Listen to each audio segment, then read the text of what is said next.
All right, there is a great need for facts, especially when we get to immigration, deportation, and the wall. All right, there's a lot of politics, not a lot of information. Here it comes. You ready?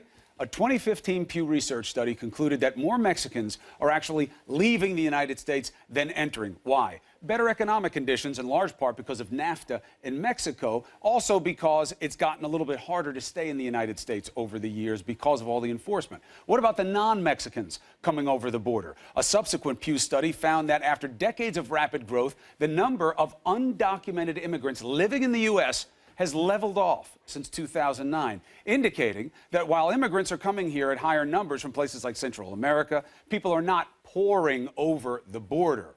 To the contrary, a number of studies show that anywhere from 40 to 50% of the people here illegally actually overstayed their visas. Okay? Think about that. Suggesting that some of these people likely entered the U.S. through ports other than the border, like airports, had papers, and then violated them. All right, so what about President Trump's other big concern, drugs? 2015 report from the DEA says Mexican criminal organizations do transport a bulk of drugs over the southwest border, the most we get. But how?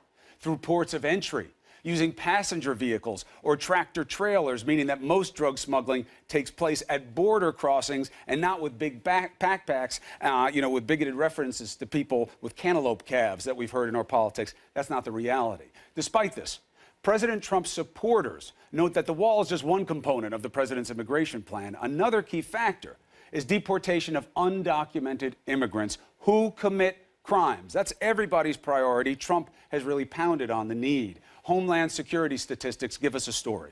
President Obama actually deported a record number of people during his time in office, far more than his predecessor, George W. Bush, because there's always this suggestion that Obama made it all worse. However, the rate of deportation did decline sharply during the final years of the Obama administration. Why? One suggestion is that once they saw they weren't going to get a deal on immigration, enforcement did get more lax. Like President Trump, former President Obama also instructed agents to target undocumented immigrants with criminal records. So how good a job have we been doing?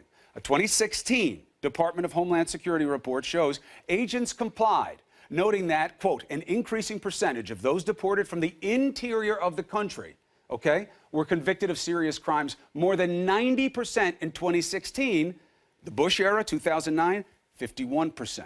One question after President Trump's executive order: who's going to qualify as a criminal under the new administration? Who will be considered a priority for deportation? So these are the facts.